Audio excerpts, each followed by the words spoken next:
नमस्कार दोस्तों, जय हिंद। मैं निपुण आलम बयान डायलॉग मंच में आप सबका स्वागत करता हूं। और आप जानते हैं डायलॉग मंच का मोटिव है यूथ को सही डायरेक्शन और साथ में मोटिवेशन देना। उसी श्रृंखला में आज हमारे साथ जुड़ी हैं मुक्ता राव जी। और मुक्ता राव जी आज एक चिर परिचित चेहरा, केवल राजस्थान में नहीं, जो भी सिविल सेवा में प्रिपरेशन कर रहे हैं उनके लिए एक जाना माना चेहरा बन चुकी है। मुक्ता राव जी ने अभी हाल ही में जो आरपीएससी आरएस का रिजल्ट आया है उसमें फर्स्ट रैंक प्राप्त की है। तो मुक्ता राव जी, आपका बहुत बहुत स्वागत डायलॉग मंच के अंदर। Thank you so much sir. मैं बहुत अभिभूत हूँ इस प्लेटफॉर्म से जुड़ करके और बहुत गौरवान्वित भी महसूस कर रही हूँ। Thank you. मैम, पहला प्रश्न, एक्चुअली डायलॉग मंच ने बड़ा प्रश्न आपके लिए निकाले क्योंकि काफी ज्यादा जिज्ञासा थी सबकी कि भाई सब मैम को लाएं और मैम से बात करें। तो पहला प्रश्न यही कि जैसे आप काम पूरा देख रहे थे, पहले कॉर्पोरेट में आपने काम किया, फिर आप सिविल सर्विस में आई, और सबसे बड़ी चुनौती क्या थी कि फैमिली को साथ लेके चलना, फैमिली के साथ कॉर्पोरेट को साथ को छोड़ के फिर तैयारी में आना, प्रिपरेशन में आना। तो ये जो पूरा जर्नी रही और सिविल सर्विस में आने का क्यों सोचा, थोड़ा सा मैम इस बारे में, थोड़ा बैकग्राउंड के बारे में थोड़ा बताएंगे ताकि जो हमारे एस्पिरेंट्स हैं उनके लिए काफी है। जरूर सर। कहीं ना कहीं हम बचपन में सबको देख के बड़े होते हैं, समाज में सभी प्रकार के अंग होते हैं। लगता जी। था कि कुछ ऐसा काम करना चाहिए जिससे सोसाइटी में लोग जाने, लेकिन ये एक प्लेटफॉर्म हो सकता है बिल्कुल नहीं मालूम था। 10th क्लास में अचानक मामा जी के बेटे की कैलिफोर्निया टीसीएस में जॉब लगी तो लगा भैया से पूछती हूँ, भैया आपने क्या किया? भैया ने कहा एमसीए किया था। तो ब्लाइंडली फॉलो करते हुए चल दिए। मैंने भी एमसीए किया, कॉर्पोरेट में जॉब करने लग गई, अच्छा पैसा मिल रहा था, अच्छी लाइफ चल रही थी। 2010 में बेटा हुआ। उसके बाद में मातृत्व जो है वो अपने आप में बहुत चैलेंजिंग, इसलिए कि वो टाइम चाहता है आपसे। जी। तो मैंने 3-4 साल का ब्रेक दिया फ्रॉम रेगुलर कॉर्पोरेट लाइफ। और फिर जब बच्चा स्कूल जाने लग गया तो अब लगा कि अब बहुत टाइम है, अब क्या करें। तो कुछ नया ट्राई करने की इच्छा हमेशा से रहती थी। लेकिन जैसे अब्राहम मैस्लो कहते हैं कि आपकी ना कुछ नीड्स होती हैं, 5 लैडर्स ऑफ नीड्स या 5 स्टेजेस। उसमें टॉप रहता है कि सेल्फ एक्चुअलाइजेशन। थैंक गॉड मैं एक अच्छी फैमिली से बिलोंग करती हूँ। मेरी सारी जो इकोनॉमिक नीड्स हैं वो ठीक ठाक फुलफिल हो रही हैं। हस्बैंड बहुत अच्छे से सेटल्ड हैं। तो मेरे पास एक लिबर्टी थी कि मैं करियर की दूसरा पड़ाव शुरू करूँ, तो कैसे करूँ। तो जी। मुझे लगा कि एक आईएएस के लिए I was already over aged.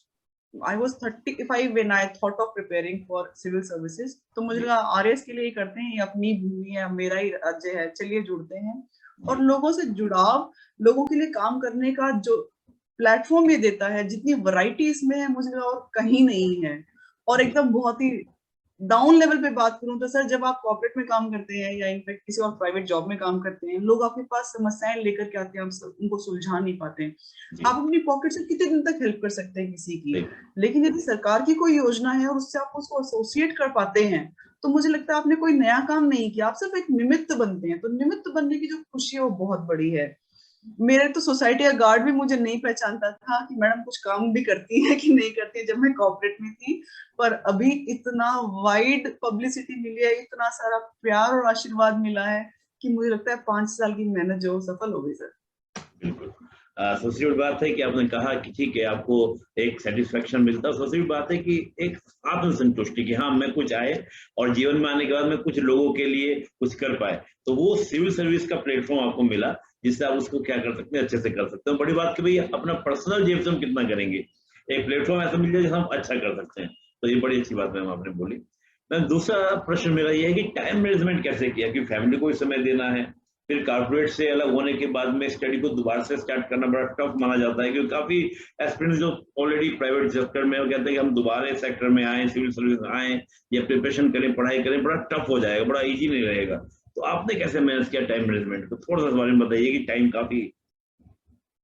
Sir मैं मानती हूँ एटीट्यूड इज एवरीथिंग, जी। Absolutely everything. जब आपने ऐसा सोच लिया कि मुझे करना है, तो फिर कोई बाधा आती नहीं है। दूसरा, जी। आरएस के लिए लोग ऐसा सोचते हैं कि ना 3 साल में एक बार एग्जाम होता है, वो जी। बहुत मुश्किल है, यूपीएससी की तरह हर साल नहीं हो रहा। मैंने इसको बहुत पॉजिटिवली लिया, ये सोच करके कि थोड़ा थोड़ा पढ़ते हैं, हर रोज पढ़ते हैं, 3 साल में उतना पढ़ लेंगे जितना यूपीएससी वाले जितने भी एस्पायरेंट्स वो 1 साल में पढ़ते हैं। तो मेरे पास 4-5 घंटे का टाइम हर रोज होता था, जब बच्चा स्कूल चला जाए, हस्बैंड ऑफिस चले जाए और मैं अपने घर के सारे कामों से फ्री हो जाऊं। जी। एक चीज के लिए मैं सभी को कहना चाहती हूँ, समय सभी को 24 घंटे मिलते हैं।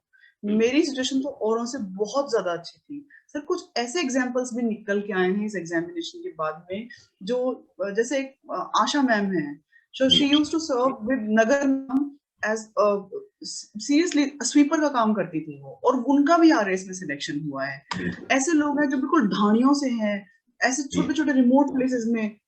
तो it is only the attitude that is either a barrier or something that is pushing you forward. तो सिर्फ 24 घंटे में से अपने आप का टाइम मैनेज करने के लिए सोचिए आप कहाँ से समय चुराएंगे। आप वर्किंग प्रोफेशनल हैं, बहुत खूबसूरत बात है, इसका मतलब आप अर्न कर रहे हैं। अगर आप अर्न जी कर रहे हैं तो अपनी लाइफ को स्मूथ करने के लिए कुछ ऑप्शंस अपना लीजिए। मैं अक्सर कहती हूँ जितना कामों को मैकेनाइज कर पाए कर लीजिए। हैव अ डोमेस्टिक हेल्पर, उनको अच्छा पे कीजिए, वो खुशी खुशी आपका काम करेंगे और आपको बहुत सारा समय मिल जाएगा। तो it is only the matter of attitude. आप किसी भी समय कुछ भी पढ़ सकते हैं। अच्छा लगता बिल्कुल है सर, मुझे तो पढ़ के ऐसा लगा कि मैं हाई ह्यूमैनिटी से सब स्टूडेंट पहले क्यों नहीं बनी, साइंस क्यों ले लिया, ह्यूमैनिटीज इतना सुंदर है। जी जी। बड़ा अच्छा आपने बोला कि देखिए पढ़ाई तो सिलेक्शन तो होगा, वो एक अलग विषय है, लेकिन आप डेली कुछ ना कुछ नॉलेज गेन कर रहे हैं। और ये कहा जाता है नॉलेज इज अ पावर, यानी कि आपका ज्ञान आपकी शक्ति बनता है, वो एक अलग इंटरेस्टिंग मजा आता है। और आपने बड़ा अच्छा उदाहरण दिया कि स्वीपर बनी। अभी मैं परसों एक इंटरव्यू ले रहा था, 56 रैंक उनकी आई है, कांस्टेबल से वो एसडीएम उनको मिला है, 56 जी राजेंद्र जी। बिल्कुल। तो बड़ी तो यही बात है कि टाइम निकालने से मिलता है, तो मन से अगर तैयार होंगे, एटीट्यूड आपका होगा तो आप कर जाएंगे। मैम दूसरा प्रश्न कि जैसे आपने बताया कि 4-5 साल आपकी मेहनत कामयाब रही और सिलेक्शन हुआ, सब कुछ हुआ, लेकिन इन 5 साल में कभी तो ऐसा लगा होगा कुछ नेगेटिविटी आई होगी, कई बार कुछ प्रश्न का उत्तर अगर नहीं दे पा रहे हैं, कभी ऐसा हो कि अक्सर स्टूडेंट के सामने इस तैयारी के दौरान, क्योंकि लंबी तैयारी है और आरएस का तो थोड़ा सा पैटर्न भी इस प्रकार का है, प्री कब हो रहा है, मेंस कब हो रहा है, तो एक लंबा चल जाता है। तो पॉजिटिव नेगेटिव दोनों तरह के विचार आते रहते हैं। तो नेगेटिविटी से कैसे आपने अपने आप को निकाला कि भाई कभी आए या नहीं आए, पहले तो ये बताइए। सर बहुत आए। हर 15-20 दिन बाद में लगता था कि अच्छा भला करियर चल रहा था, ठीक ठाक पैसे कमा रही थी, ये कहाँ जा रही हो मुक्ता।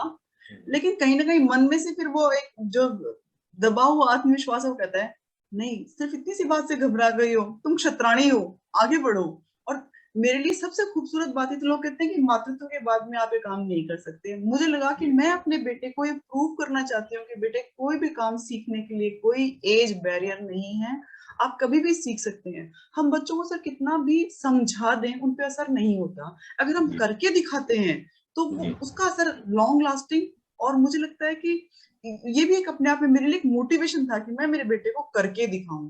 तो बिल्कुल नेगेटिविटी वाली फीलिंग आती थी तो उस टाइम लगता था कि एक अच्छा सा गाना सुन लेते हैं, चक दे इंडिया सुन लिया, कोई और गाना सुन लिया, या एक वॉक करके आ गए और फिर वापस आकर के शुरू हो गए।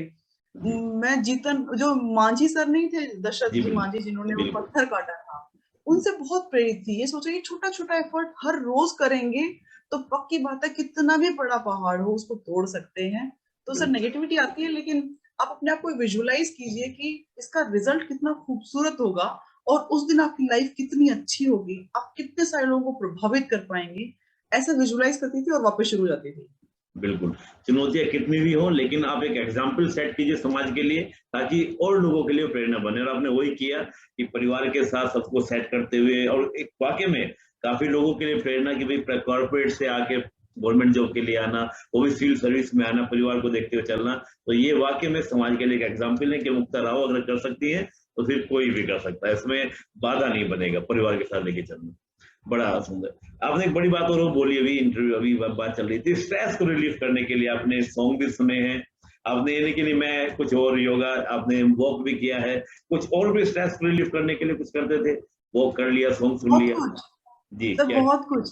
मेरे बच्चा थोड़ा इंट्रोवर्ट है, मम्मा जी मेरे साथ खेलो, तो जी खेलो तो उसके साथ में जो कुछ भी वो खेलना चाहे, खुद की इजाद किए हुए गेम्स, क्रिकेट, फुटबॉल, बास्केटबॉल, जो भी वो गेम खेलना चाहे मैं उसके साथ खेलती थी। ये बहुत अच्छा स्ट्रेस बस्टर है। जी सेकंड चीज ये कि अपने आप को लिमिटेड ऐसे मत रखिए कि आपने अपने आप को सब तरफ से काट लिया है। जी कभी कभी जब भी आपको जैसे फ्री हो गया तो उसके बाद में जी घूमने के लिए जाइए। जब भी जी आपको लगे कि ना आप बहुत ज्यादा बोर हो गए हैं, नेगेटिविटी दुनिया जहान की इकट्ठी हो गई, तो 3-4 दिन के लिए बाहर निकल जाइए।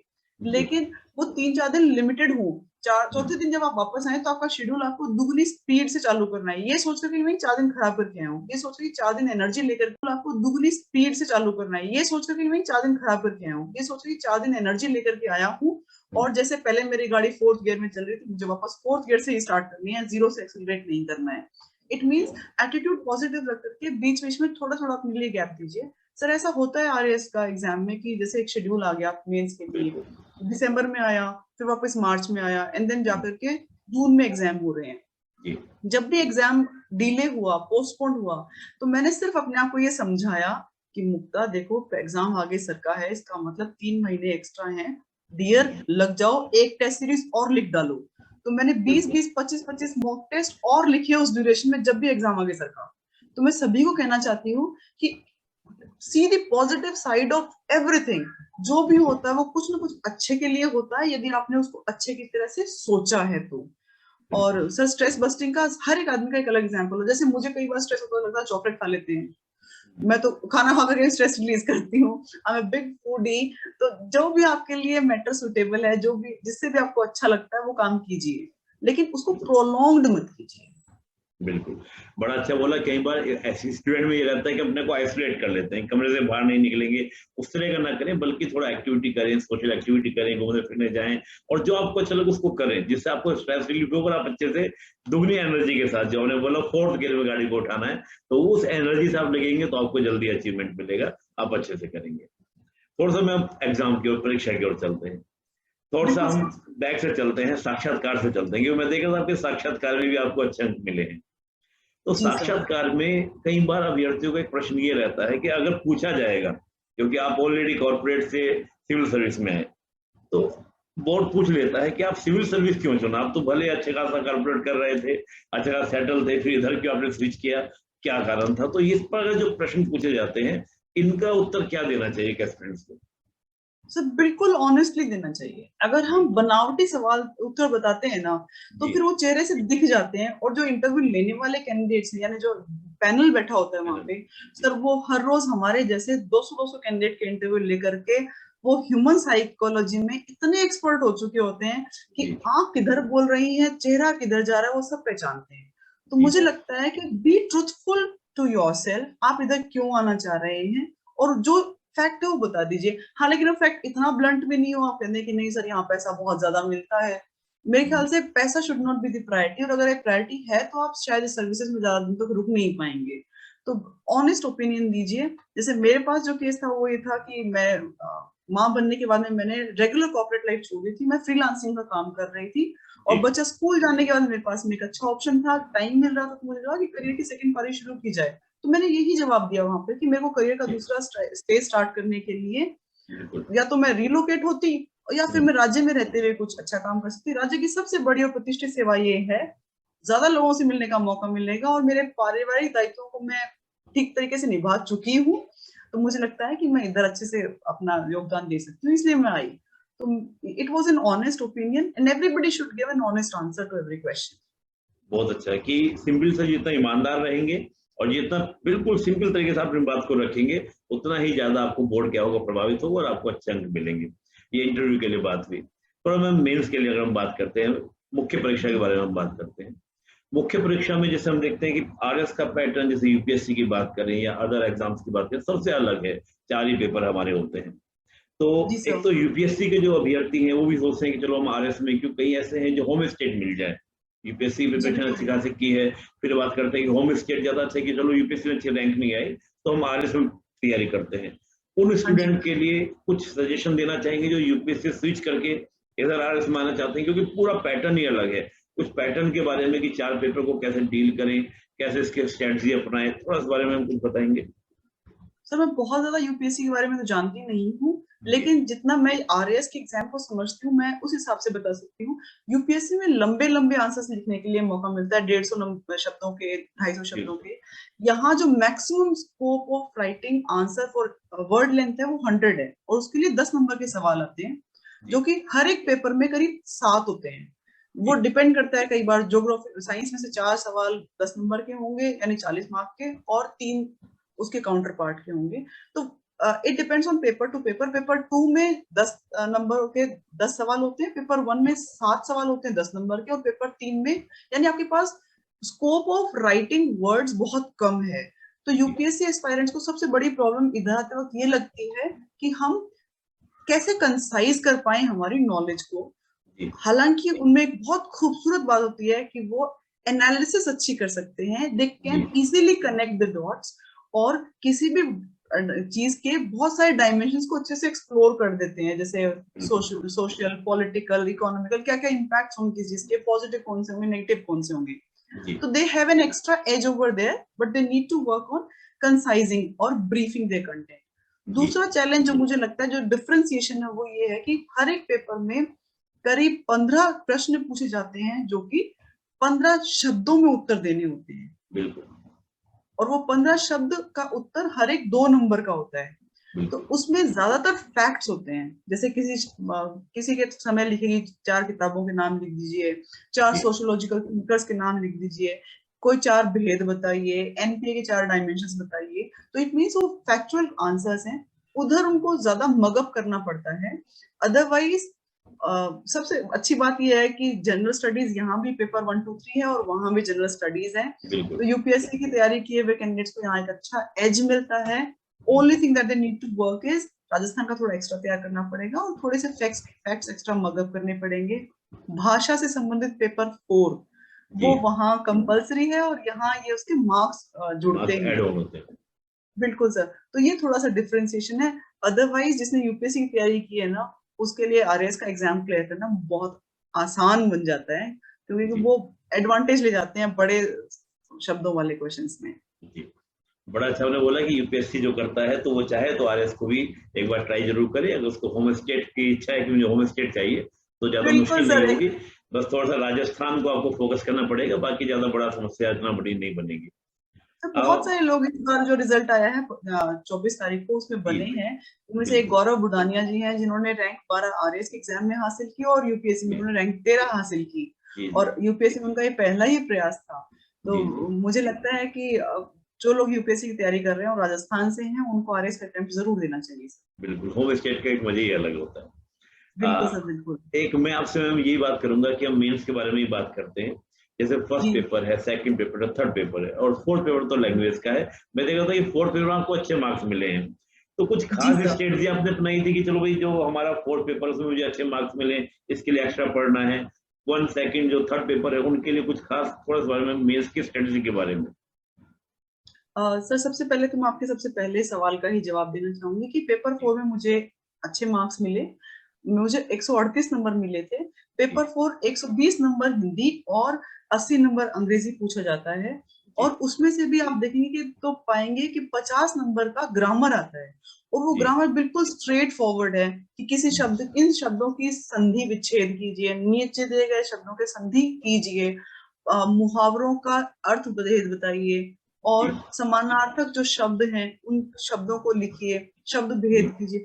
तो यानी ये ऐसा कंटेंट है जिसमें फुल में से फुल मार्क्स लाने की पूरी प्रोबेबिलिटी होती है, अगर तैयारी अच्छी है तो। यानी मैथ्स की तरह मार्क्स मिलते हैं, आता है तो आता है और नहीं आता तो बिल्कुल नहीं आता है। तो उसके लिए मैंने एक स्ट्रैटेजी अपनाई थी।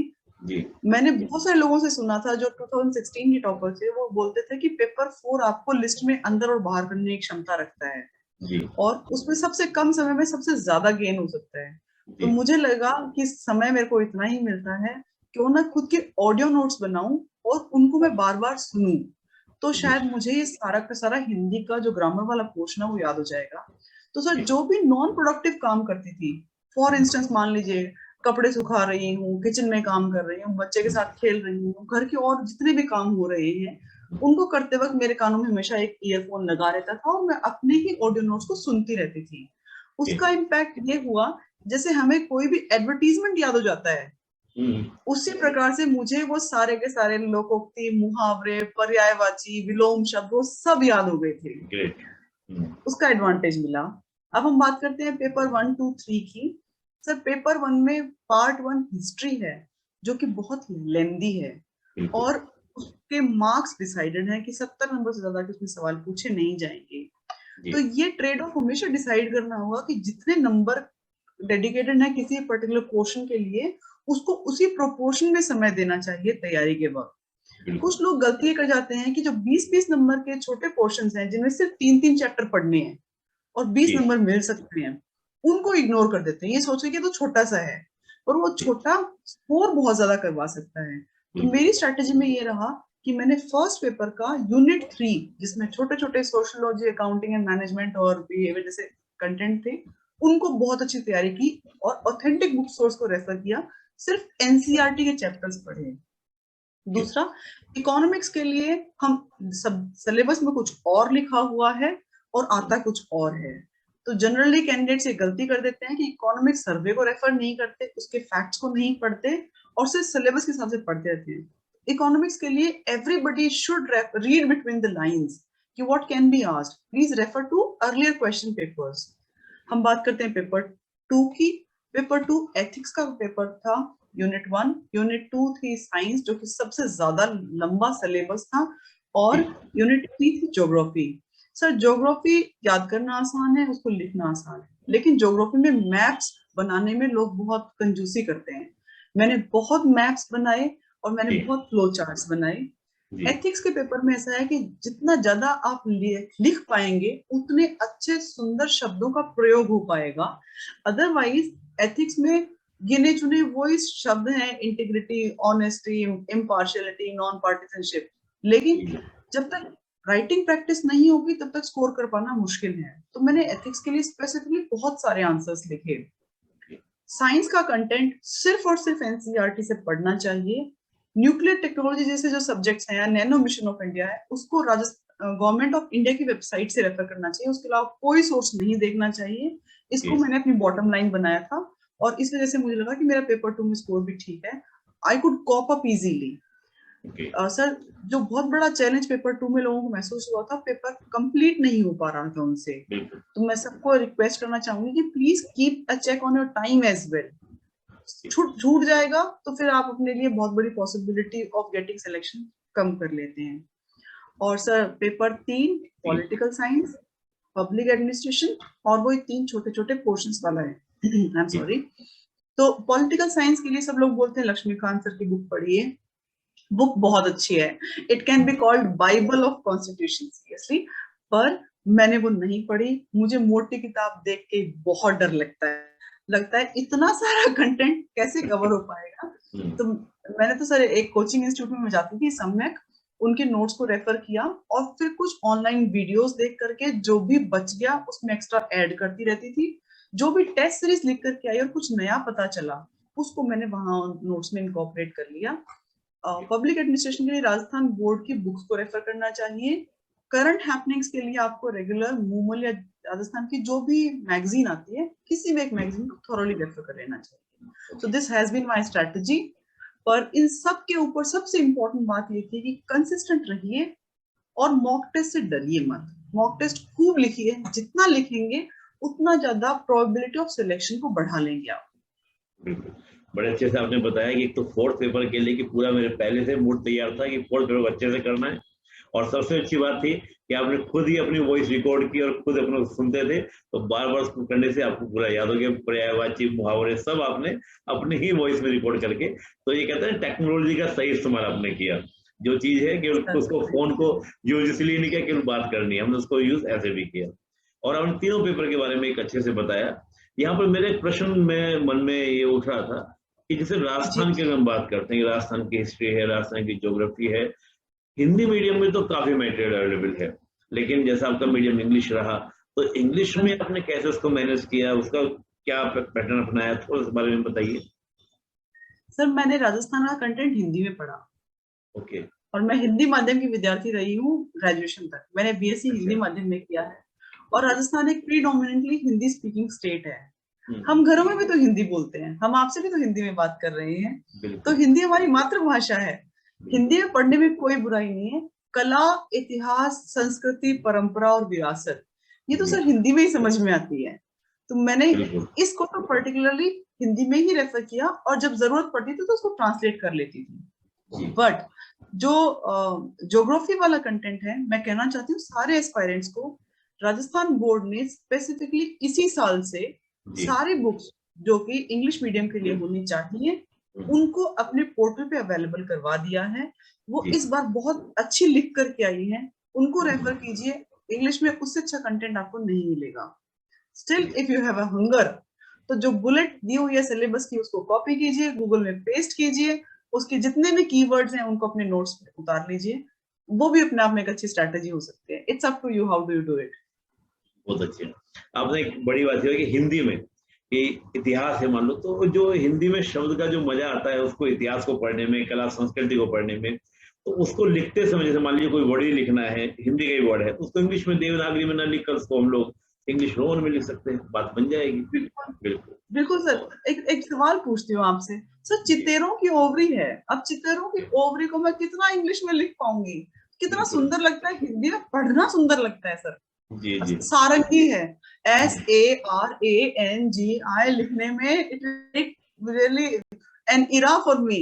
और अगर हिंदी में लिखा हुआ सारंगी, तो मेरे नोट्स मैंने इस पर्टिकुलर कंटेंट के लिए बाइलिंगुअल बनाए।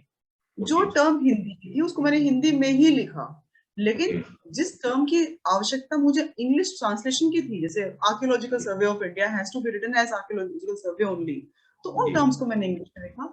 पर मेरे जो नोट्स थे वो बाइलिंगुअल थे। अगर रंग वैविध्य है, इतना सुंदर शब्द है जी लिटरली।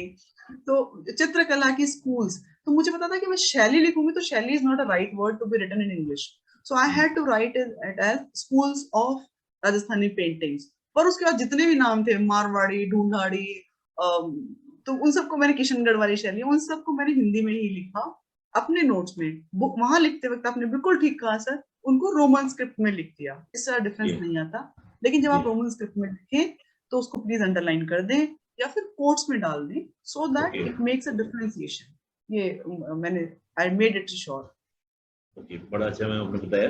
एक मन में और उठ रहा था प्रश्न, जैसे आपने पूरा चारों पेपर के बारे में बात करें कि जैसे जो इंडिया का पार्ट है या इंटरनेशनल जैसे IR है, इंडियन पॉलिटी है, इसका कंटेंट बहुत सारा है, लेकिन जब हम बात करें और करंट के बारे में बात करें तो करंट में खूब सारा कंटेंट मिल जाएगा, लेकिन जो राजस्थान का करंट है, जो समसामयिक मुद्दे, करंट अफेयर्स जो आता है, उसको आपने कैसे तैयार किया? क्योंकि जो न्यूज़पेपर है, मैगजीन है, उस प्रकार का किस प्रकार अपने सोर्स क्या थे आपके उसको तैयार करने के?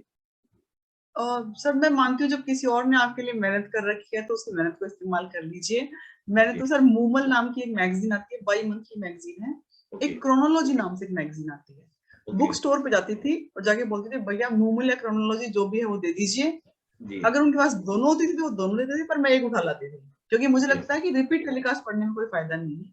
बिल्कुल हाँ, बिल्कुल स्ट्रैटेजी क्या होनी चाहिए, आपको इस डिसाइड करना होगा कि इसमें जो कंटेंट दिया हुआ है वो आपके सिलेबस में से कहाँ मैच हो रहा है, और ओके सिर्फ उस कंटेंट को पढ़िए जो मैच होता है। और उसको एक रीडिंग तो ऐसे ही लगा लीजिए, सेकंड रीडिंग में या तो उसको काट करके अपने नोट्स में चिपका लो या फिर जी हाथ से नोट्स लिख लो।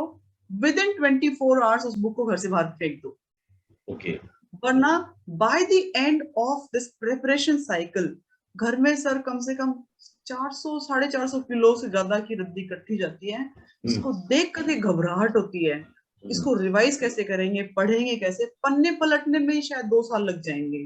तो मैं सभी को कहना चाहती हूँ कि प्लीज कटनी छटनी साथ साथ करते रहिए, जो हम्म, काम का नहीं है उसको बाहर निकालते रहिए। ओके। बड़ा अच्छा है कि यानी कि एक समझ में बात की किताब को पढ़े 24 घंटे, उसको बाहर निकाल दीजिए, फालतू बर्डन मत रखिए, जो किताब रखी हुई दिखती है। इंपॉर्टेंट को लिख के रख लीजिए सर, जो जी इंपॉर्टेंट जी स्टफ उसमें करंट अफेयर से रिलेटेड है उसको अपने नोट्स में इनकॉर्पोरेट कर दीजिए और बुक को बाहर रख दीजिए। बुक की आवश्यकता नहीं है फिर आपको। बहुत अच्छे हैं। एक बार आपने नोट्स का जिक्र किया, मुझे नोट्स पर एक बात मुझे दिमाग में आई कि नोट्स को कैसे प्रिपेयर करें। कई बार एक्सपेरिमेंट्स कहते हैं कि सर पहली रीडिंग जब हम बुक की करें या किसी मैगजीन की करें तो पहली रीडिंग से ही नोट्स बनाए, या हम थोड़ा सा पढ़ने के बाद, बेसिक क्लियर करने के बाद तब नोट्स बनाना स्टार्ट करें? इसके बारे में कुछ कहेंगे मैम, नोट्स के बारे में? और सर ये मेरा एक, मैं कहूँगी स्ट्रॉन्ग पॉइंट रहा कि मैंने नोट्स इस इतने बना लिए थे कि मैं जी उनको हर एक एग्जाम से पहले इजीली रिवाइज कर पाऊँ। हर ओके एक पेपर के लिए 50-60 पन्नों से ज्यादा के नोट्स नहीं थे, क्योंकि बैक टू बैक एग्जाम होते हैं, दोनों पेपर्स के बीच में सिर्फ 2 घंटे का समय मिलता है, और कम से कम 5-6 रिविजन आपके सारे सिलेबस के हो जाने चाहिए, इंपॉर्टेंट है। तो जो नोट्स की स्ट्रैटेजी है वो मैं कई प्लेटफॉर्म्स पे बता चुकी हूँ और आपको भी बताना चाहती हूँ। सारे एस्पायरेंट्स एक बार इस किताब को बिना किसी पेन कॉपी के लेके बैठिए और ओके सिर्फ एक ब्लाइंड रीडिंग कर लीजिए, चैप्टर वाइज। ऐसा नहीं ओके पूरी बुक की एक साथ रीडिंग करनी है, एक चैप्टर पढ़िए, ब्लाइंड रीडिंग हो गई। सेकंड रीडिंग उसी दिन कीजिए, उसी समय कीजिए, पेंसिल लेके बैठिए और अंडरलाइन कीजिए उस कंटेंट को जो आपको लगता है इसमें इंपॉर्टेंट है और आपको ओके याद नहीं है। ओके थर्ड रीडिंग में आप सिर्फ अंडरलाइन किए हुए कंटेंट को पढ़िए, पूरा कंटेंट पढ़ने की जरूरत नहीं है। उस अंडरलाइन कंटेंट में से जो कंटेंट आपको लगता है इस छट करके और ज्यादा इंपॉर्टेंट है, उसको हाईलाइट कर लीजिए। बिल्कुल नाउ कम्स, क्या आपने व्हाइट शीट्स उठाइए, नोट्स बनाना शुरू कीजिए, सिर्फ जी हाइलाइटेड कंटेंट को पढ़िए और उसमें से जो आपको याद नहीं है या जो इंपॉर्टेंट डायमेंशंस है उनको अपने नोट्स में यानी व्हाइट शीट पे लिख लीजिए। बाद में उस चैप्टर को आप स्टेपल कर दीजिए, दोबारा खोलना ही नहीं है। बहुत बढ़िया। मैंने किताबों के साथ बहुत खिलवाड़ किया है। ये बहुत बढ़िया। स्ट्रैटेजी आप लगातार पूरी बुक को खत्म करने के लिए अपनाएंगे तो एक तो आपको पूरी बुक याद हो जाएगी, दूसरा उस पूरी बुक की समरी मुश्किल से 6-7 पेजेस में आ जाएगी। अब अगली बार आपको सिर्फ वो 6-7 पेजेस पढ़ने हैं। रिवाइज कर, बड़ा अच्छा आपने नोट्स का बताया कि तो पहले वो फर्स्ट रीड कर दीजिए और पूरी बुक नहीं बल्कि पूरा एक चैप्टर कीजिए, चैप्टर के बाद फिर अंडरलाइन करके आप नोट्स बनाएं, तो मोटा मोटा 3 रीडिंग हमारी इस बुक की हो जाएगी और बाद चैप्टर खत्म, दोबारा इसको पढ़ना नहीं है। अच्छा मैम दूसरा मेंस का जब हम लोग आंसर राइटिंग करते हैं, जब हम परीक्षा में बात कर रहे हैं, तो जैसे मान लीजिए हम बात करें थर्ड पेपर की, पॉलिटी का है, आईआर का है, सेकंड पेपर जैसे इकोनॉमी है, तो इस तरह के जो टॉपिक है इनमें क्या हम फ्लो चार्ट, बार, टेबल, मैप इनका यूज करना चाहिए? इनके यूज से कुछ बेनिफिट होता है? बहुत ज्यादा यूज करना चाहिए, जितना ज्यादा कर सकते हैं कीजिए। क्योंकि लेंदी ऐसे टाइप आंसर्स लिखने के लिए एक तो स्पेस नहीं है, दूसरा किसी के पास पढ़ने के लिए टाइम नहीं है। जी आप अपने आप को इवेलुएटर की जगह रख के देखिए, जी जो कॉपी सुंदर दिखेगी उसी में नंबर जी बढ़िया मिलेंगे। बिल्कुल। दूसरी बात ये, एक टेबल में कंटेंट डाल करके आप इतना सारा इंफॉर्मेशन एक थोड़ी सी जगह में दे सकते हो जितना शायद आप 3-4 पेजेस में भी कवर नहीं कर पाएंगे। बिल्कुल अब पिक्चर से 1000 वर्ड्स, तो बिलीव मी अगर आप कोई फ्लो चार्ट बना लेते हैं तो जी आपका कंटेंट नीचे कोई पढ़ेगा ही नहीं। फ्लो चार्ट से समझ में आ जाएगा कि इस कैंडिडेट की अंडरस्टैंडिंग कितनी अच्छी है। जी हमें किसी भी एग्जाम को, इंटरव्यू को जीतने से पहले ये समझना चाहिए कि जो इवेलुएट कर रहा है यानी जी एम्पैथेटिकल होके देखिए, उसके शूज में अपने आप को रख के देखिए कि जी उनको कॉपी चेक करने के 40-50 रुपए मिलते हैं, आधे घंटे में उनको पूरी कॉपी चेक करनी है जी और उनके ऊपर प्रेशर है कॉपी चेक करने का, तो वो क्या बिल्कुल। देखना चाहेंगे? जो वो जी देखना चाहेंगे वो आप प्रेजेंट कीजिए। सर बिल्कुल। मैंने कुछ वीडियोस बनाए थे मेरी जी आंसर राइटिंग प्रैक्टिस पे। जी इनफैक्ट एक प्लेटफॉर्म पे मैं बच्चों को वो भी करवाती हूँ, आंसर राइटिंग प्रैक्टिस करवाती हूँ, उनको मॉक ओके। आंसर्स मैं खुद अपने हाथ से लिख के देती हूँ हिंदी और इंग्लिश में। जी जी और मैं कहना चाहूंगी कि यदि आप देखना चाहें कि मैं कैसे आंसर्स लिखती हूँ, देख लीजिए।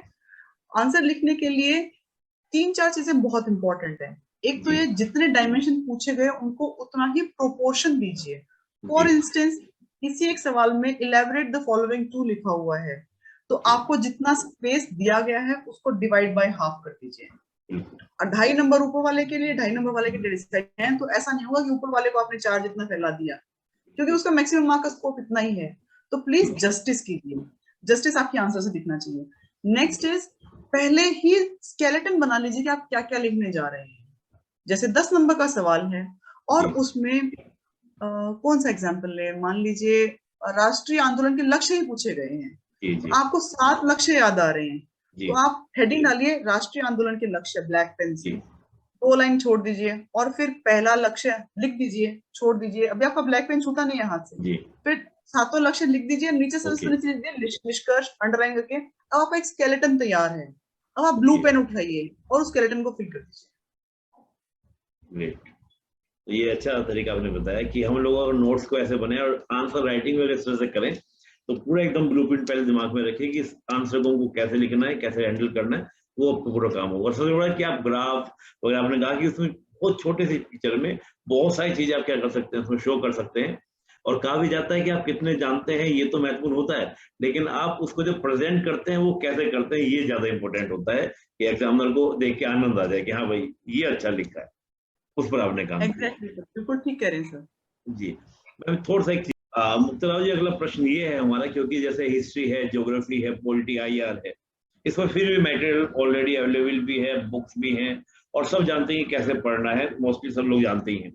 लेकिन जो आरएस में नए सिलेबस के अकॉर्डिंग हम बात करते हैं, कुछ नए टॉपिक जैसे मिथिक्स की बात करते हैं, सोशियोलॉजी की बात करते हैं, पवेड जो मैनेजमेंट वाला पोर्शन है, इस तरह के जो टॉपिक है इनको हम स्टडी करने के लिए क्या, क्योंकि हम अलग तरह से बात करते हैं, वो सबका मैटर तो मिल जाएगा, लेकिन इनके मैटर की इश्यूज को आपने कैसे सॉर्ट आउट किया, इसको थोड़ा बताइए, इनके सोर्सेज क्या रहे, कैसे आपने तैयार किया?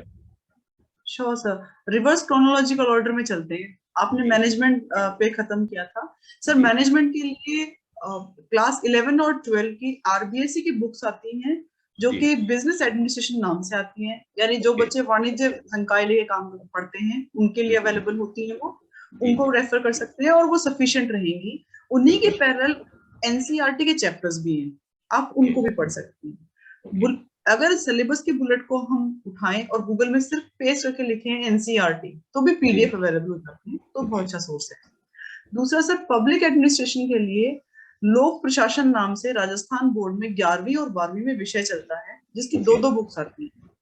वो सबसे अच्छा सोर्स है, हिंदी और इंग्लिश दोनों मीडियम्स में अवेलेबल है। कुछ खास नया जो जुड़ता है वो ये है कि ऑल अक्रॉस द ग्लोब हो क्या रहा है पॉलिटिक्स में, उसके लिए मुझे लगता है कि करंट अफेयर्स की मैगजीन अगर आप रेगुलरली फॉलो करते हैं और पीआईबी को भी अगर आपने सब्सक्राइब कर रखा है तो आपके पास नोटिफिकेशंस आते रहती हैं, उनको एक बार सरसरी निगाह से देख लीजिए। ये बात हमेशा याद रखने की जरूरत है कैंडिडेट्स को कि लिखने का स्कोप बहुत कम है, यानी सिर्फ इतना सा स्पेस मिलता है, 5 लाइनों का स्पेस मिलता है। 5 लाइनों में हमें पीएचडी जैसा कंटेंट नहीं लिखना है, सिर्फ फौरी तौर पर भी ज्ञान होना तो भी अपने आप से सफिशिएंट होता है। तो बहुत डिटेल स्टडी मत कीजिए, it is a generalised examination, journalist बना रहे हैं आपको सेलेक्ट करके। तो मैं सबको कहना चाहूंगी फौरी तौर पे थोड़ा थोड़ा सबके बारे में पढ़ लीजिए। सर मैंने स्टडी आई क्योंकि वीडियो बहुत सारे देखे हैं, उनमें भी वो अगर आपको सिर्फ ये पता हो कि कहाँ क्या चल रहा है तो भी आप इस आरएस एग्जाम को आसानी से एस कर सकते हैं। थोड़ा और वापस आते हैं, जो फर्स्ट क्वेश्चन आपका था एथिक्स से रिलेटेड, सर एथिक्स नया जुड़ा है लेकिन एथिक्स हम सबके जीवन का हिस्सा है। माँ पिताजी दादी नाना जी सबकी जो टीचिंग्स हैं, टीचर्स की जो टीचिंग्स है वो एथिक्स से ही रिलेटेड थी। तो मैं जब स्कूल में थी तब एक किताब आती थी नैतिक शिक्षा नाम से, बिल्कुल बीज वहीं से बोया गया, लेकिन जो सिलेबस का राजस्थान में जो सिलेबस है वो यूपीएससी के सिलेबस का सबसेट है, यानी बुलेट्स वहीं से ली गई हैं। तो आप किसी भी एक स्टैंडर्ड बुक को रेफर कर सकते हैं जो यूपीएससी में रेफर की जाती है, जैसे सुब्बाराव सर की बुक है। लेकिन मैं फिर आती हूँ कि इसको राजस्थान के लिए मोल्ड कैसे किया जाए। राजस्थान में सवाल पूछे जाते हैं कि जैसे इस बार आया था महात्मा गांधी जी के लिए अहिंसा उनका केंद्र, उनकी सेंट्रल वैल्यू क्यों है। अब ये आंसर आप तभी लिख सकते हैं जब आपने महात्मा गांधी के 6-7 सारे डायमेंशंस पता हो। तो आंसर राइटिंग के लिए प्रैक्टिस कीजिए, इस प्रकार से शॉर्ट नोट्स बनाइए कि 2 पेज में महात्मा गांधी की सारी टीचिंग्स आ जाएं, 1 पेज में गीता पूरी आ जाए। क्यों? क्योंकि यहाँ बड़े बड़े आंसर्स नहीं लिखने हैं, 2 नंबर 5 नंबर 2 नंबर 5 नंबर, उनमें ही ज्यादा स्कूप है। तो सभी को कहना चाहती हूँ कि ये याद होना चाहिए गांधी जी के एकादश व्रत क्या है, लेकिन एकादश व्रत के अंदर क्या है वो लिखना याद रखना जरूरी नहीं। तो यानी हमें स्ट्रेटेजिकली जो डिलीवर करके आना है कंटेंट उसके हिसाब से पढ़ना है। प्लस जैसे कि मैंने आपको कहा कि सुब्बाराव सर की बुक को रेफर कर सकते हैं। I am in a process of writing ethics material for specifically RAS, थोड़े दिनों में शायद वो बुक भी अवेलेबल हो जाएगी। नेट पर बहुत सारे पीडीएफ अवेलेबल हैं, भटकाव मत लीजिए, किसी भी एक सोर्स को रेफर कीजिए, उसको अपने शब्दों में लिख लीजिए और फिर मॉक टेस्ट लिख के देखिए सवाल कैसे पूछे जा रहे हैं, उसके हिसाब से अपने नोट्स को इम्प्रोवाइज कीजिए, क्योंकि एथिक्स का डायमेंशन सर बहुत ज्यादा है, कोई भी सवाल कहीं से भी आ सकता है।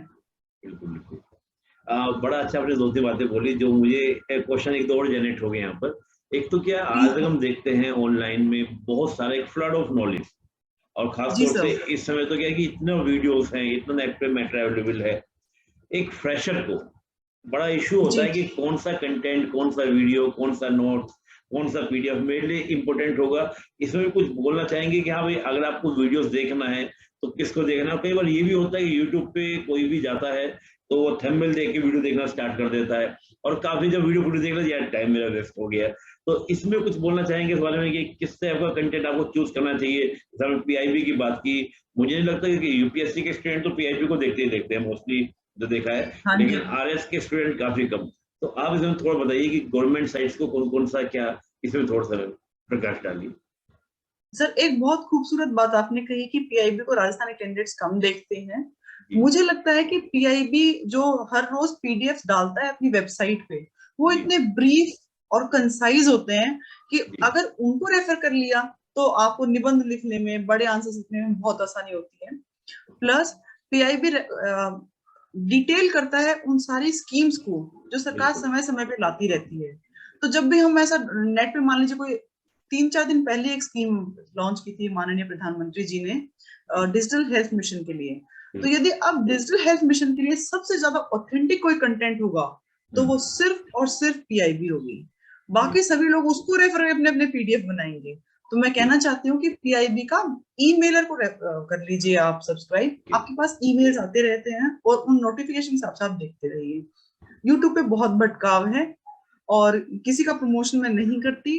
हाँ, लेकिन मैं ये जरूर बताती हूँ कि जो मैंने देखा, मैंने स्टडी आईक्यू के वीडियोस देखे थे और one should be very limited. हमें डिमांड इस चीज की नहीं है कि इस पर्टिकुलर एग्जाम को जीतने के लिए कि हम बहुत सारा ज्ञान रखें। सिर्फ इस चीज की है कि प्रत्येक विषय के बारे में थोड़ा थोड़ा ज्ञान अवश्य हो और वो बुक से सेटिस्फाई हो जाता है सर। एनसीईआरटी की और आरबीएससी की बुक्स अवेलेबल हैं। स्टिल यदि किसी को लगता है कि मुझे स्पेसिफिकली चैप्टर नंबर चाहिए, कौन से चैप्टर में से क्या पढूं, तो बॉस मैंने वीडियोस बनाए हैं अपने प्लेटफॉर्म पे, आप उनको रेफर कर सकते हैं। मैंने चैप्टर नंबर भी लिख दिया है कि आप इस चैप्टर को डाउनलोड कर लीजिए, इट विल बी सफिशिएंट और एनीबॉडी कैन रीच। जी, मैं बड़ा अच्छा। और देखो कुछ कहते हैं ना कि केवल ये नहीं कि जॉब ही करना है, कुछ कहते हैं कि मुझे बहुत अच्छे से समाज के लिए, सोसाइटी के लिए, यूथ के लिए करना है। तो मुक्ता राव जी ने एक नई पहल शुरू की है। इन्होंने अपना ही एक प्लेटफॉर्म बनाया है ताकि जो लाखों एस्पिरेंट्स हैं, क्योंकि सिविल सर्विस में जाना हजारों लाखों एस्पिरेंट्स का एक बड़ा सपना होता है। और कितना अच्छा हो कि हमको अगर टॉपर से ही एक जो उसमें सफल हो चुके हैं उनसे जानने को मिले कि कैसे लिखना है, क्या छोड़ना चाहिए, क्या पकड़ना चाहिए। क्योंकि कहते ना कि पढ़ना महत्वपूर्ण है, लेकिन जब मैम ने भी बोला कि भाई क्या पढ़ना है, लिमिट पढ़ना है, लिमिटेशन पढ़ के उसको बार बार रिवाइज करना है, उसको प्रैक्टिस करना है, इन सब की जानकारी मैं लिंक आप देखिएगा वीडियो के साथ में हम लोग डालेंगे, डिस्क्रिप्शन में डालेंगे। आप जाइएगा उस चैनल पर और खूब मैम की वीडियो देखिएगा ताकि आपको एक सही डायरेक्शन जो हम लोग चाहते हैं डायू मंच का मोटिव यही है कि एक राइट डायरेक्शन मिले, वो राइट डायरेक्शन आपको वहां पे मिलेगी। तो पहले मैं उस जो आपने इनिशिएटिव स्टार्ट किया उसके लिए बहुत बहुत शुभकामनाएं। और आपका मुझे पूरी उम्मीद है कि आरएस के जो लाखों अभ्यर्थी हैं जो चाहते हैं, सपना देखते हैं, उनके लिए आपका प्लेटफॉर्म काफी ज्यादा क्या होगा, उपयोगी होगा।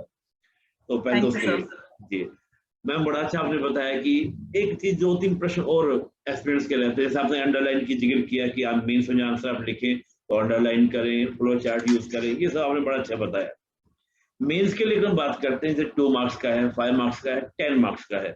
इन तीनों के लिए कुछ खास अप्रोच हमें ध्यान में रखनी चाहिए जब आंसर लिखें। जैसे हमने कहा बहुत ही कंट्राइज लिखना है, बहुत ज्यादा आपको नहीं करना है, तो कुछ खास माइंड में रखना चाहिए कि भाई ये मुझे ऐसे ध्यान रखना है नोट्स बनाते समय भी।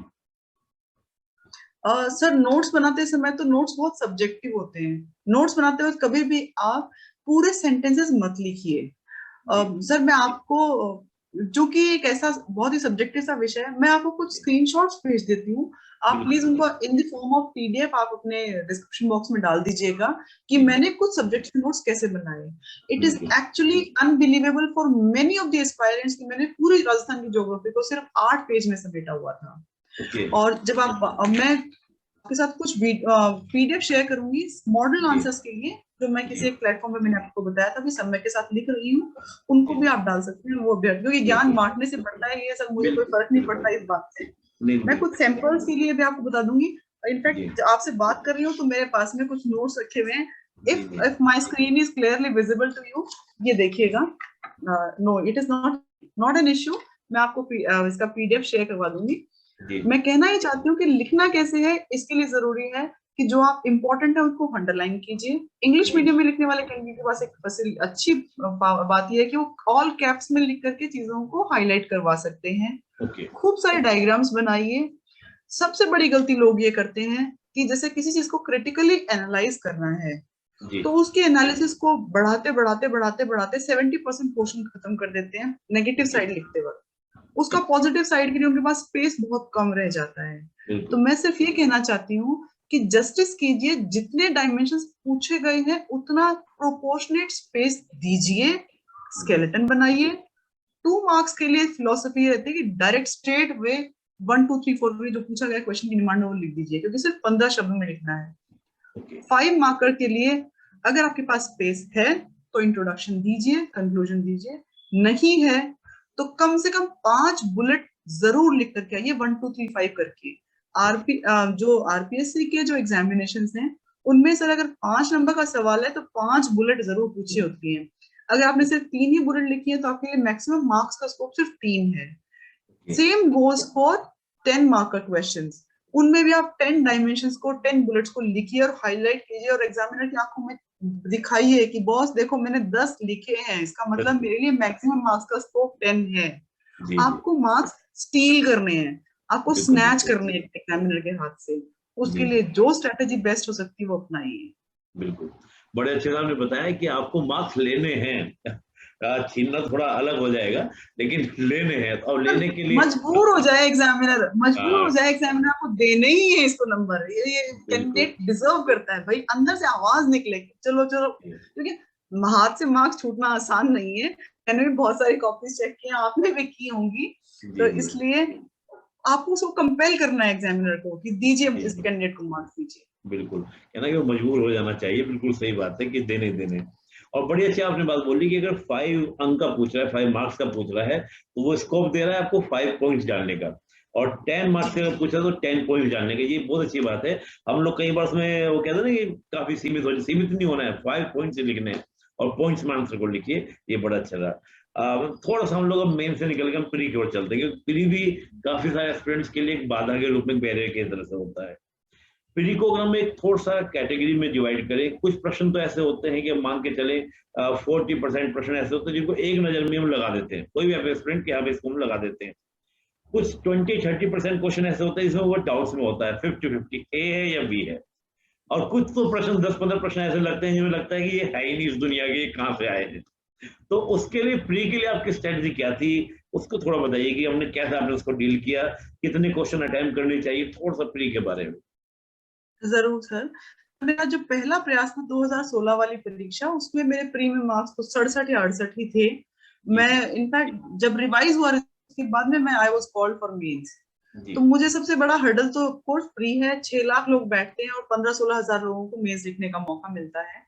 मैंने ये इवैल्यूएट किया कि मेरी प्री की कमी क्या थी, कि मेरे पास ज्ञान ही नहीं, स्ट्रेट अवे। तो मैंने 2018 की परीक्षा में सुधार किया कि मैंने मेंस की तैयारी शुरू करी, मेंस की तैयारी इतनी अच्छी कर ली कि प्री ऑटोमेटिकली उसका नॉलेज मेरे को आ गया, क्योंकि pre is a subset of mains.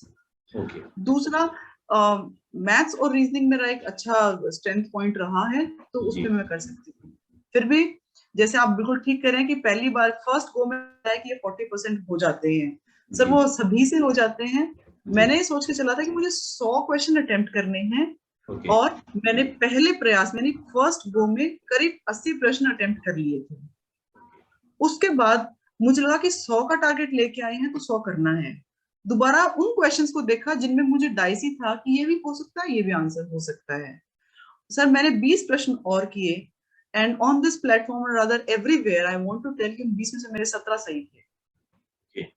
तो जबकि जो मैंने फर्स्ट गो में किए थे उनमें से मैंने बहुत सारी गलतियां भी कर दी। मैथ्स मैंने अभी भी आपको बताया कि ठीक रहा है, साइंस मैथ्स बैकग्राउंड से हूँ, मैथ्स में भी 3 सवाल मेरे गलत हो गए थे, वो शायद कैलकुलेशन मिस्टेक हड़बड़ाहट। आरएएस का एग्जाम पास करना मुश्किल नहीं है यदि आपकी तैयारी अच्छी है, क्योंकि sir cut off for women it is somewhere around 80 +-4 and for main it is +10, यानी करीब 90, 92, 94 इतनी ही कट ऑफ हायर साइड पे रहती है। इस बार भी हम ऐसा ही एक्सपेक्ट कर रहे हैं कि 95 के आसपास मेल कट ऑफ रहनी चाहिए और फीमेल कट ऑफ 85 के आसपास रहनी चाहिए, क्योंकि नंबर ऑफ कैंडिडेट्स कम बुलाए जाएंगे। तो स्ट्रैटेजी ये रखिए कि आप करीब 80-90 क्वेश्चन जरूर अटेम्प्ट करके आए, और फुल कॉन्फिडेंस वाले क्वेश्चन को तो करना ही है जिनमें डाइसी है कि इन दो में से एक हो सकता है। मैथ प्रोबेबिलिटी इस फंक्शन ये कहता है आपको कि आप ऐसे क्वेश्चन को अटेम्प्ट करते हैं तो आप हमेशा पॉजिटिव में ही रिजल्ट करेंगे। बिल्कुल बिल्कुल, बड़ा अच्छा आपने बताया कि क्या स्ट्रेटजी हमारी होनी चाहिए और जो कंफ्यूजन वाले होते हैं उनको कैसे डील करना है। अभी मैं एक बात में आप देख रहा था कि मैथ्स और साइंस आपका बैकग्राउंड रहा तो आप अच्छे से कर पाए, लेकिन जो आर्ट्स बैकग्राउंड के, यूनिटी बैकग्राउंड के हैं, उनके लिए तो बड़ा टफ हो जाता है। मैथ्स को देख के उनको तो अजीब सा फील होता है कि मैथ्स कैसे करेंगे। और ये भी मैं जानता समझता हूँ उस बात को कि जो साइंस बैकग्राउंड के उनका कोई पोर्शन बहुत स्ट्रॉन्ग है तो कोई उनका वीक है। हर एस्पिरेंट्स का कोई ना कोई टॉपिक बड़ा स्ट्रॉन्ग होता है, कोई ना कोई वीक होता है। तो ये वीक और स्ट्रॉन्ग में कैसे आपने बैलेंस बनाया? कुछ आपको भी लगता होगा बड़ा टफ सी चीजें लगती होंगी, कुछ आपको बहुत, जैसे मैथ साइंस आपने कहा बहुत ईजी लगता था मेरे को, तो उसमें कैसे आपने बैलेंस बनाया स्ट्रॉन्ग और वीक में? सर हिस्ट्री इंटरेस्टिंग है, लेकिन हिस्ट्री मेरे लिए गप करने में it is still a challenge. And मुझे लगता है कि क्योंकि वो मैंने कभी 1996 में पढ़ के छोड़ दी थी सर, 2016 में दोबारा उसको उठाना 20 साल बाद, और समझ में आती थी लेकिन राजाओं के नाम वाम थोड़े याद रखने मेरे लिए मुश्किल थे। तो मैंने प्री में इंडिया की हिस्ट्री को बिल्कुल ही छोड़ दिया था, 100% छोड़ दिया था कि मुझे नहीं करना है। जैसे कि और काउंटर पार्ट ह्यूमैनिटीज बैकग्राउंड वाले लोग मैथ्स को छोड़ देते हैं। तो भाई लोगों बहन लोगों, जैसे आप लोगों को मैथ से डर लगता है, मुझे थोड़ा हिस्ट्री से डर लगता है। डर नहीं मतलब मुझे वो चीजें याद नहीं होती, डर तो नहीं कहूंगी मैं, हिस्ट्री इंटरेस्टिंग है पर याद नहीं होती है। दूसरा सर जैसे पॉलिटिकल साइंस है, it is there in our mains also.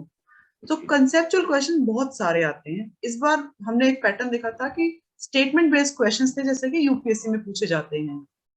तो अगर आपने अच्छे से तैयारी की है, तो चाहे वो ह्यूमैनिटीज बैकग्राउंड का हो, साइंस इंजीनियरिंग किसी भी बैकग्राउंड का कैंडिडेट हो, तैयारी पे ही डिपेंड करेगा। बिलीव में पॉलिटिकल साइंस से एमए किया हुआ कैंडिडेट को भी उतना ही कॉन्स्टिट्यूशन पढ़ना पड़ता है जितना कि एमटेक किए हुए कैंडिडेट को पढ़ना पड़ता है इस एग्जाम के लिए।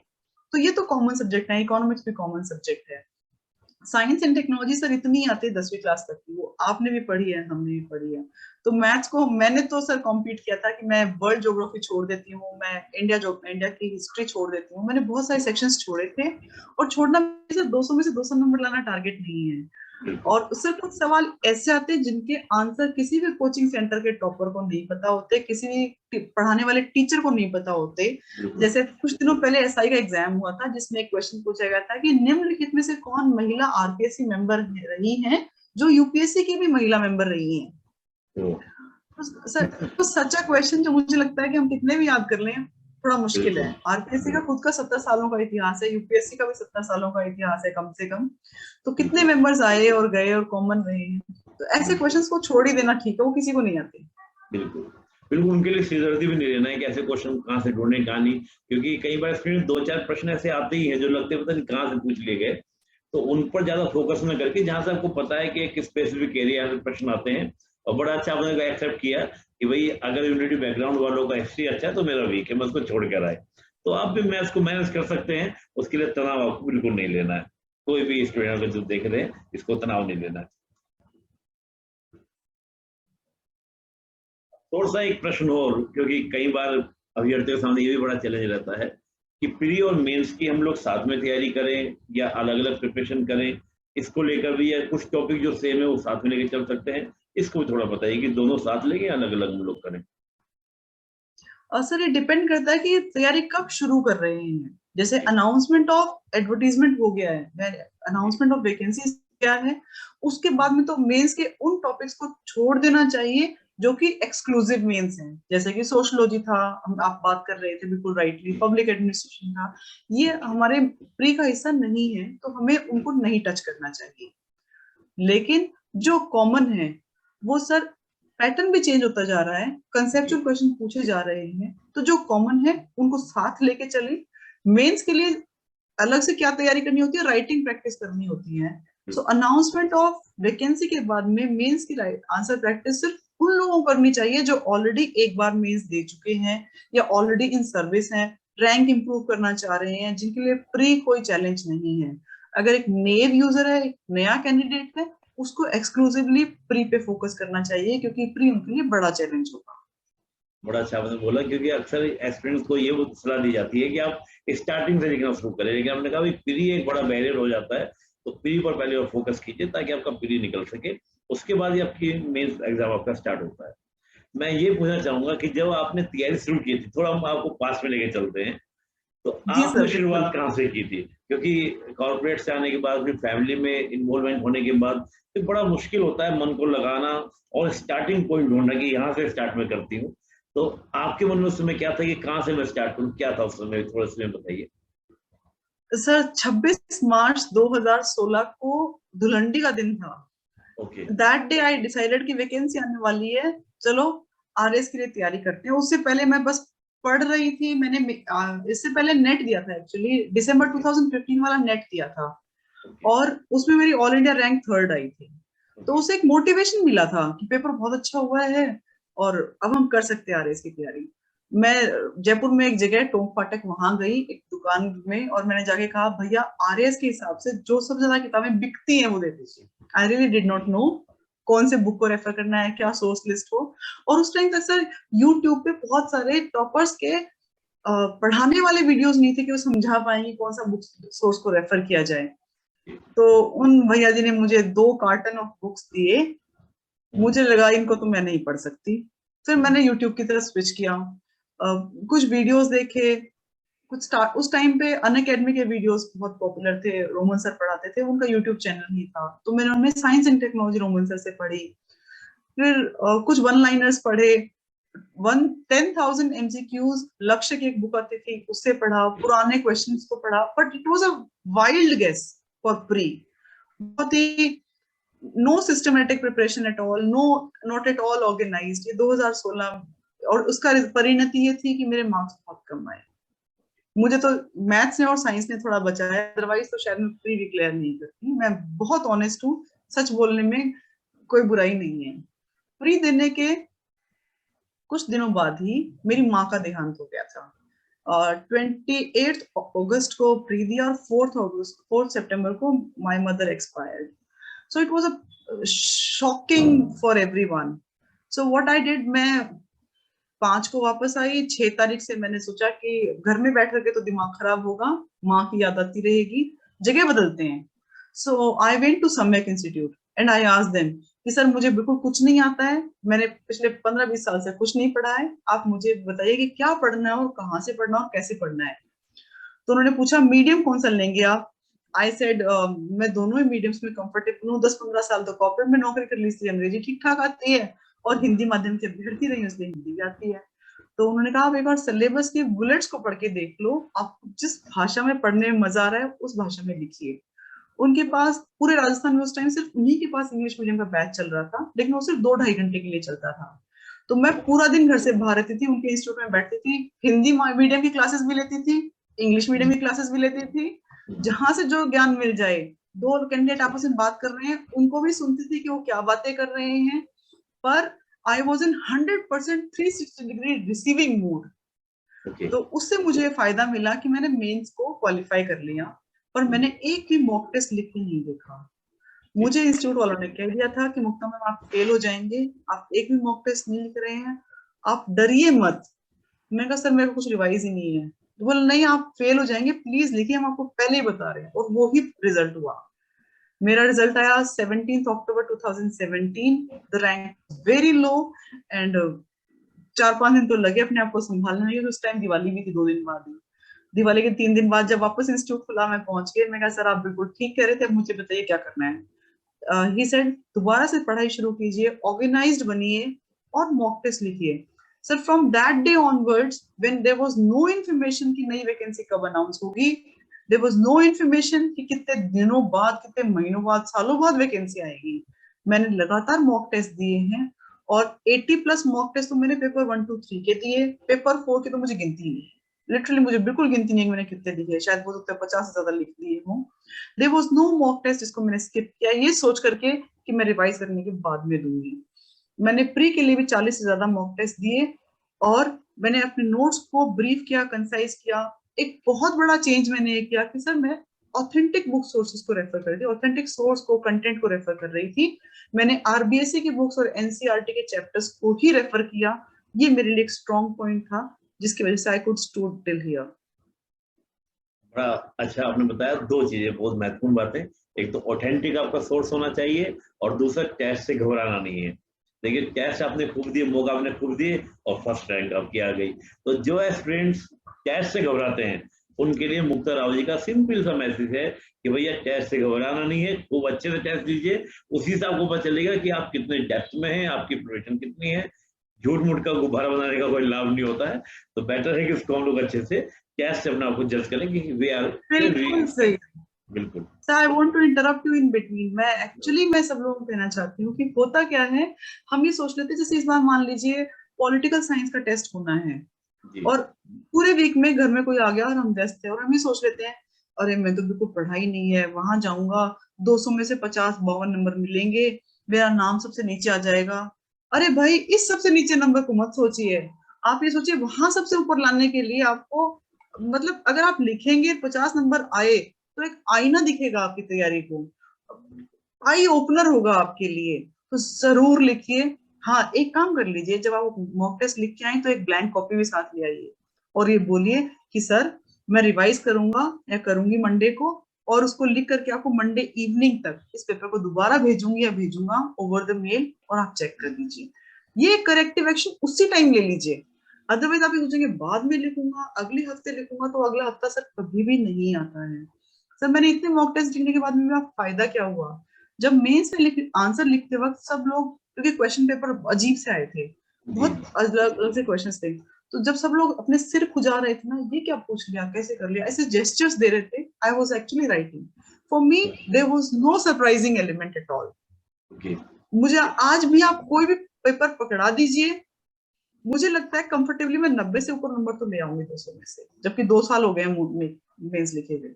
तो इतना अभ्यास कीजिए सर। मैं नहीं चाहती थी कि मेरी इंटरव्यू पे डिपेंडेंसी रहे, मेरा मेंस इतना अच्छा हो कि इंटरव्यू के मार्क्स इररिलेवेंट हो जाएं। तो बिल्कुल बिल्कुल ये भी मैंने अपने लिए ध्येय बनाया था। जी बड़ा अच्छा आपने बोला। और देखिए कड़ी बात, एक पुरानी बात कही जाती है, कहावत है, जिसको हम सीख भी सकते हैं कि करत करत अभ्यास से जड़मति होय सुजान, और रस्सी आवाज जाते सिल पर पड़त निशान। इतना कॉन्फिडेंस कह रही है कि 2 साल पहले मेंस लिखा था, तो मुक्ता राव जी ये कह रही, देखिए कितना सिंपल सा मैथ, अब भी आएगा तो लिख दूंगी। ये कॉन्फिडेंस आपको अपने लेखन से आ जाना चाहिए, आपकी प्रैक्टिस से आ जाना चाहिए। तो ये कॉन्फिडेंस ने आपको कमाल करके दिखाया और आपको फर्स्ट रैंक दिलाई। बहुत बहुत मेरा अंतिम प्रश्न, क्योंकि ज्यादा मैं समय आपका नहीं लूंगा, कोई खास मैसेज 3 तरह के स्टूडेंट के लिए मैं बात करूंगा आपसे। एक तो जो फ्रेशर हैं, एक जो सोच रहे हैं कि मुझे करना चाहिए करना नहीं चाहिए, ऑलरेडी हाउस वाइफ हैं या जॉब पर है, उनके लिए। एक तीसरा उनके लिए जो सिविल सर्विस में काफी ट्राई कर चुके हैं और ट्राई करने में काफी निराश हो चुके हैं, 1-2 बार दे चुके हैं, सफलता हासिल नहीं हो रही। तो इन तीनों एस्पिरेंट्स के लिए आपका क्या मैसेज है? सर सबसे पहले जो आपने कहा कि बिल्कुल नए एस्पायरेंट्स, उनको क्या मैसेज है, मैं उनको ये कहना चाहती हूँ कि ये पीस ऑफ केक नहीं है। अपना बहुत बड़ा मन, दृढ़ निश्चय करके आइए कि आपको इस सर्विस में खुद को आगे बढ़ाने के लिए, सोसाइटी के लिए काम करने के लिए आगे आना है। और जितनी बाधाएं आएंगी वो सब छोटी होंगी, मैं सबको लात मार के भगा दूंगा या भगा दूंगी। मैं हार नहीं मानूंगा, इस एग्जाम को हरा के दिखाऊंगा। इस एटीट्यूड के साथ आइए और इस एटीट्यूड को सामने पेपर पे लिख करके अपनी टेबल के सामने चिपका दीजिए और फिर तैयारी शुरू कीजिए।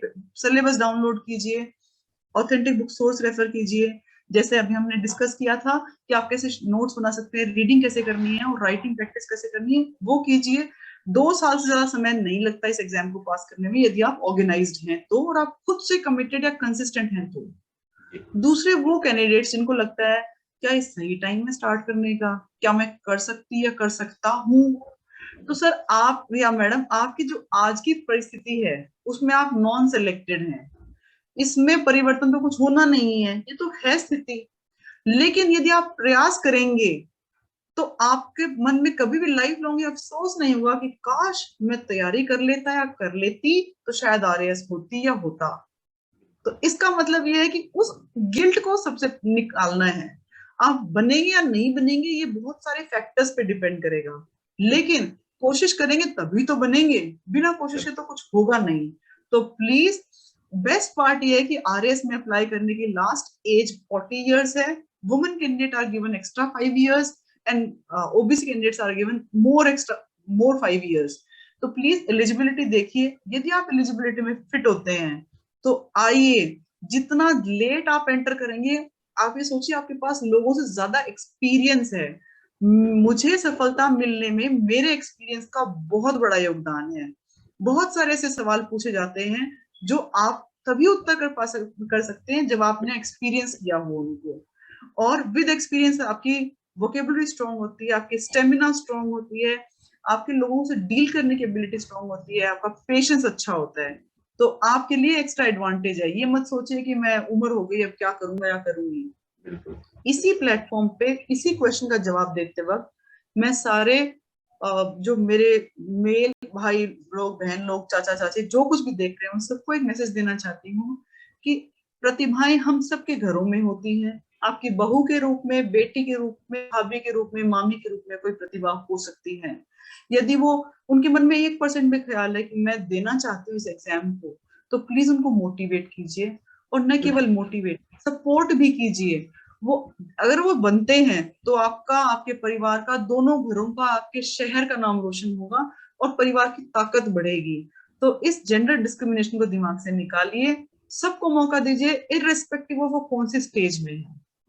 Coming back to the third kind of candidate जो बहुत बार दे चुके हैं, तो मैं आपको ये कहना चाहती हूँ, मैंने मेरी गलती से एक सीख ली थी कि मैंने आंसर्स लिख के नहीं देखे थे, शॉर्ट नोट्स नहीं बनाए थे और रिवीजन नहीं किया था। तो ऐसे ही आपने भी कुछ गलतियां की होंगी, तो प्लीज अपनी गलतियों को इवेल्युएट कीजिए, गाइडेंस लीजिए। I am there to help anyone and everyone. आप मुझे मेल कर सकते हैं, बात कर सकते हैं, मिलने आ सकते हैं, ऑल आर वेलकम। लेकिन लिखिए, आप इतना आगे तक बढ़ चुके हैं, आपका ज्ञान के स्तर में कोई कमी नहीं है क्योंकि आपने मेंस लिख दिया है एक बार, तो इसका मतलब पढ़े लिखे तो आप हैं। It's only the way of presentation the content. So please presentation पे ध्यान दीजिए और ये समझ लीजिए कि करो या मरो, 2021 में मुझे बनना ही है, तो आप बन जाएंगे। सीरियसली, यदि आप किसी चीज को इतना शिद्दत से चाहते हैं कि आप उसके लिए कुछ भी सेक्रीफाइस कर सकते हैं, तो लॉ ऑफ अट्रैक्शन आपके लिए काम करेगा, नेचर आपको वो चीज जरूर देगी। बड़ा अच्छा, फ्रेशर के लिए पूरे जोश के साथ लगी है। और जो महिलाओं के लिए बड़ा अच्छा आपने बोला कि अगर परिवार में कोई भी बनता है तो कोई परिवार का, इसमें कहते हैं ना कि महिला अगर पढ़ती है तो 2 परिवारों के सब पूरा एक पीढ़ियां पड़ जाती है, पीढ़ियां मेंटेन हो जाती हैं। और सबसे बड़ा जो फेलियर हो रहे हैं, बार बार सफल नहीं हो पा रहे हैं, तो बड़ा अच्छा आपने बोला कि असफलता एक चुनौती से स्वीकार करो और कहाँ कमी रह गई देखो और सुधार करो। तो बड़ा अच्छा मैम आपने डायलॉग मंच के लिए समय दिया। और डेफिनेटली मैं ये कहूंगा कि जो ये पूरा इंटरव्यू आपका रहा, ये सभी एस्पिरेंट्स के लिए और तीनों कैटेगरी जो मैंने डिवाइड की थी उन सब के लिए लाभकारी रहेगा। बहुत बहुत धन्यवाद आपका डायलॉग मंच के लिए समय देने के लिए। और पुनः हम प्रयास करेंगे कि आपसे जुड़े और दोबारा फिर कुछ और नए विषय पर। और दोस्तों, आप लोगों के लिए देखिए कितना अच्छा मैम ने इनिशिएटिव लिया है कि आप लोगों को बिल्कुल भटकना नहीं है, क्योंकि मैम को तो पहली बार 2 कॉटन बुक्स को मिले थे। आपको ऐसी कोई टेंशन नहीं है, आपके पास पूरी गाइडलाइन है। आप मैम के पोर्टल पर जाइए, मैम के यूट्यूब चैनल पर जाइए और वहां से मैम से सबसे कमाल की बात यह है, मैम ने तो आमंत्रण दे दिया कि आप मुझे मेल कीजिए, मैं आपको रिप्लाई करूंगी। ये कितना बड़ा एक सोशल एक्टिविटी मैम कर रही है। तो बहुत बहुत धन्यवाद मुक्ता मैम, आपका बहुत बहुत धन्यवाद। Thank you so much for having me here, and all the best, everyone. May you achieve the goals that you have always aspired for. Thank you, sir.